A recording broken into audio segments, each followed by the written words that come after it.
Welcome to the Mike Magistrelli Show. My name is Logan Howell, and with me today is Coach Magistrelli. Coach, thanks for being here today. Oh, you bet. Thanks for having me. So first thing we want to talk about is John Beckendorf, the quarterback, came back from injury this past weekend, had a pretty good game. How exciting was that for you to see him have such a good performance? Well, it was great to get John back, obviously coming off an ankle injury in which kind of lingered since the St. Francis, Illinois game through the bye week, was not able to play a couple weeks ago against Olivet, and then as the week of practice came for Trinity, he started to do more and more each day, and early in the week it looked pretty positive that he was going to make it back to be able to play Saturday, and I thought he did a great job. Obviously, had a good game and did some really good things physically. I thought his just bringing his leadership and kind of mental aspect to the game, he did a tremendous job. Kind of identifying fronts and communicating with their offensive line and those type of things, making sure we're always in good situations. So I thought he played an outstanding football game. And was there anything you'd like to see him improve on in this second game coming back from injury? Well, yeah, one of the things we've talked with John over the years is kind of ball security, and it was something that plagued him a little bit in the opening week game against Roosevelt. Thought he did a much better job of that against St. Francis in week 2. Unfortunately, again, he suffered the injury there. And it's something that, watching the film as well as he did play, was a little loose with the football at times. And I think that's, when John watches the film, I think that's the first thing he's going to tell you, too, is I got to do a better job with two hands of the ball at all times. And just understanding the importance of the possession of the football and securing that.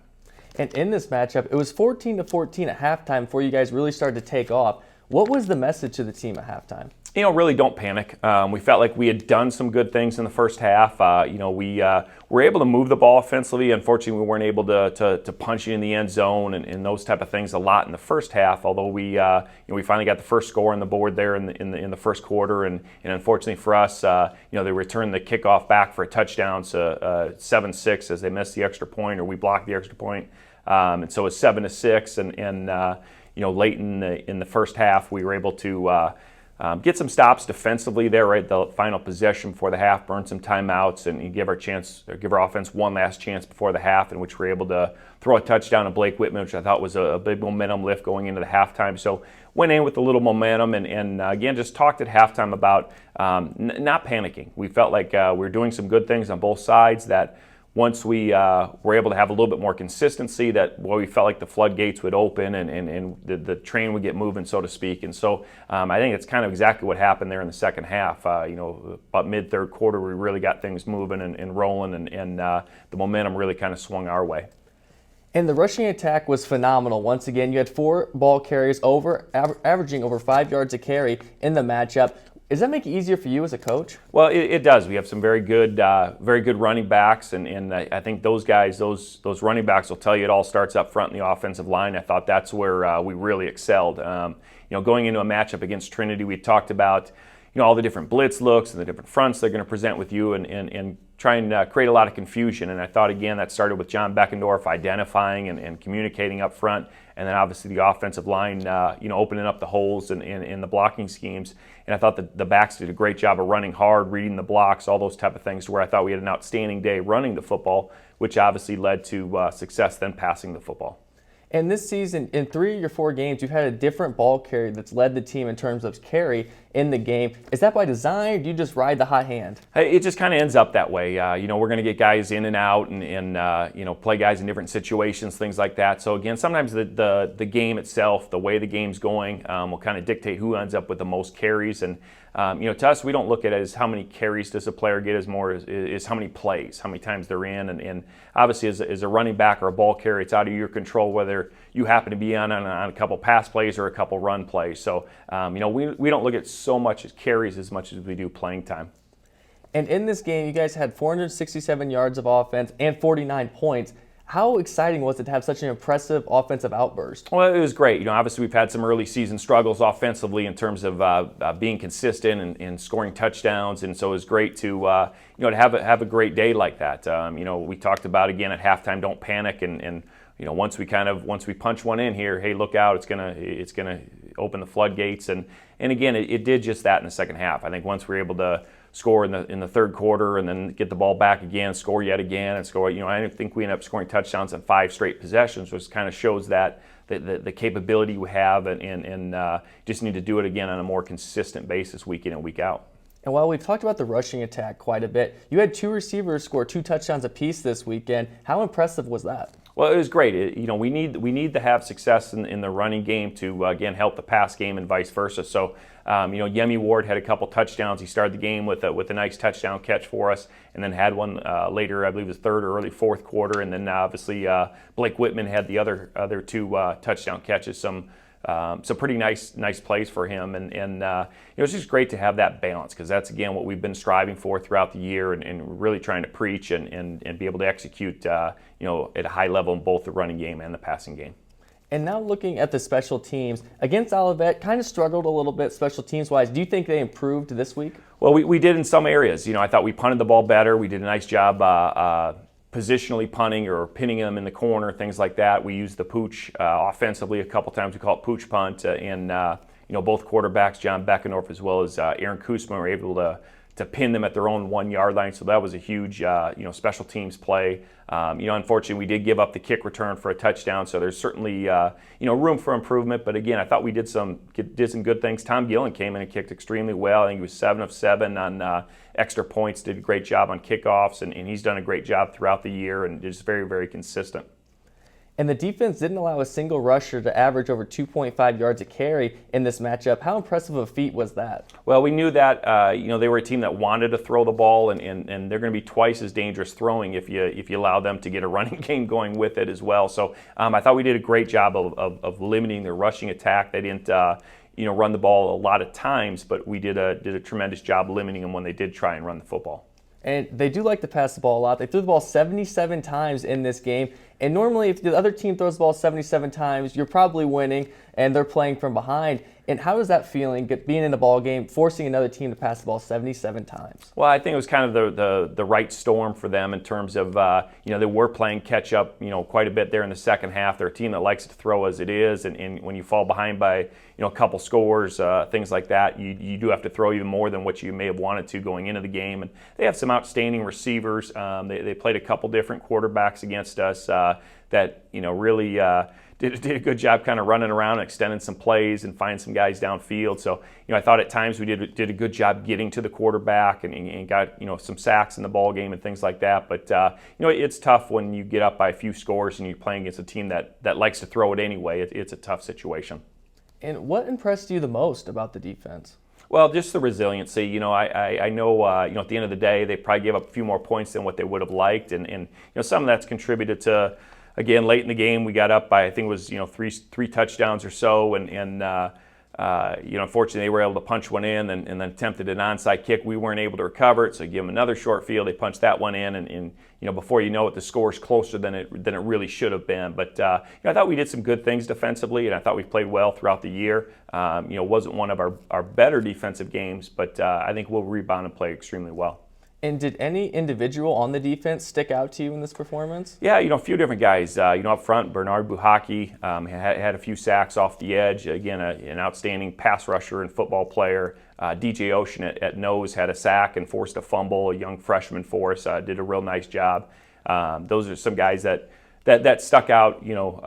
Just in kind of watching it live and things like that. Did an outstanding job. And last week we talked about Gino Mastandrea, the wide receiver. He had a pretty good game. What did you think of his performance? Again, he's an outstanding player. They've got a couple really good receivers, a couple transfer guys that, they're going to have bright futures. And, you can see their athleticism, their size, their skill set on display. And again, you put a couple receivers like that in a great passing attack like that, it's pretty tough to defend. Coach, thank you. We'll hear from you again soon. Next up, we'll have offensive lineman Dylan Souza on the show. Don't go anywhere.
So I actually never meant to be a Quad Cityan for life. I went to Bettendorf High School and thought that the last thing I wanted to do was stay here and go to college.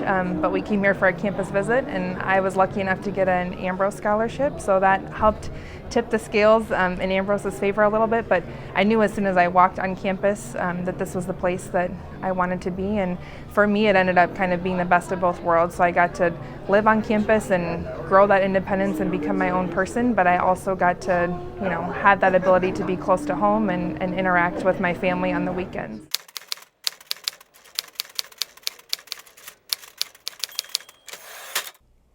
Welcome back to the Coach Mike Magistrelli Show. With me now is offensive lineman Dylan Souza. Dylan, thanks for being here today. Thank you.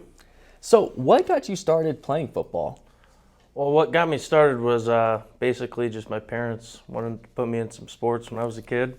I was a bigger kid growing up, and that's kind of what brought me into it. And have you played offensive lineman for all of your career? Actually, I did my whole entire life. I played a little bit of defensive line growing up as well. I've always just loved the game. And was there a moment that caused you to love the game, or a moment that you remember growing up playing football? Yeah, so when I was in 8th grade, there was a time that I was playing defense, and I actually caught a pick six. And being 177 pounds as an 8th grader, it's kind of a cool thing to be able to say that you scored a touchdown. Not many people get to say that, especially being a bigger guy. It is quite exciting. And then as you moved forward, what led you to come to St. Ambrose and want to play football here? Basically, I got in contact with the coaches. Coach Canova actually came out to my house, and he offered me a scholarship, and ever since then I never looked back. I mean, I love the school, I love all the coaches. I'm so happy, so grateful to be here. And speaking of the coaches a little bit, what's it been like playing for Mike Magistrelli and then also his coaching staff? Well, it's been great. Actually, what happened this year was, so I've been playing next to a former offensive lineman, Zach Gadberry, for 2 years, alongside him for 2 years, and now he's actually my offensive lineman coach. And it's pretty cool to see eye to eye with him, because it's kind of, I'm going through it with him, and he's going through it with me. Me being a senior, him being in his first year of coaching. It's really cool to experience that. Yeah, and this season's been a little strange for you guys. Spring football, something you don't normally hear about. How's that affected you? Well, I mean, the whole thing is facing adversity. I bet you anybody you talk to in NAI is going to say the same thing. Whether it's baseball, lacrosse, football, anything. It's a pretty crazy thing that we're playing football in the snow, and at the times that we are, but we're just grateful to be here. And the practice schedule that you guys have had, it's been late practices, it's been weird places. Has that affected you at all either? Yeah, of course it's affected me. I mean, I've been playing football for, 13 years now. I could definitely feel it on my body at this point, especially in the cold, going from hot to cold. But I mean, I'm happy to be here. I wouldn't change it for the world.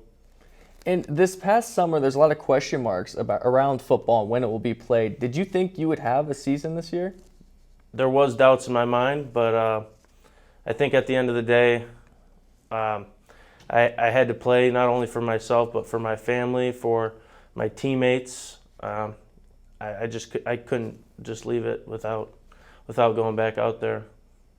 And coming into this season, were there any goals that you set for yourself?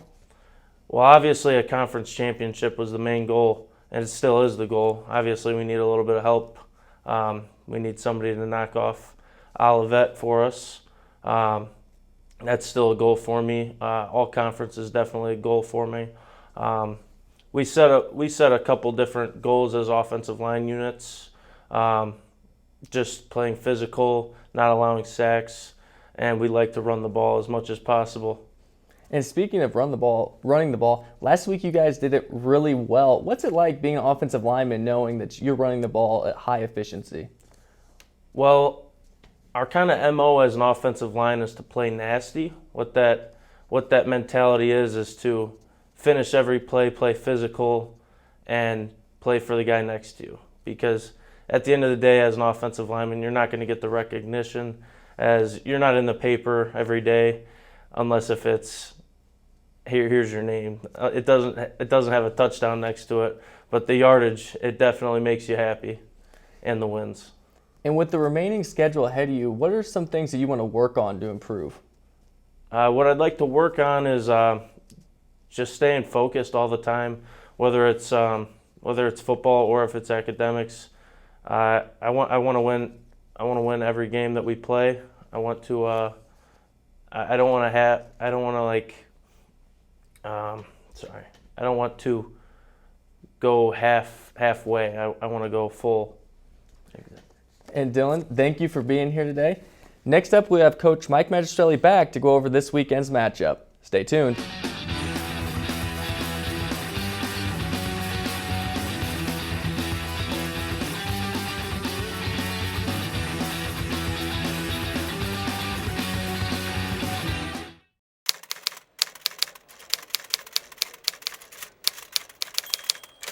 Right away, once I got to Ambrose, I was involved. I was on the newspaper. I was working in the broadcasting with the Ambrose television and news production.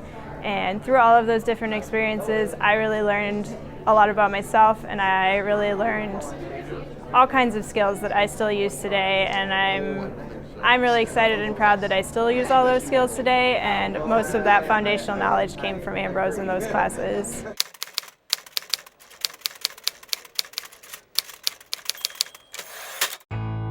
We're more than a radio station. We're your neighbors, investing time in our community. We're mentors, guiding the next generation of broadcasters. We're supporters of veterans, partners with social service agencies, and investigators of history.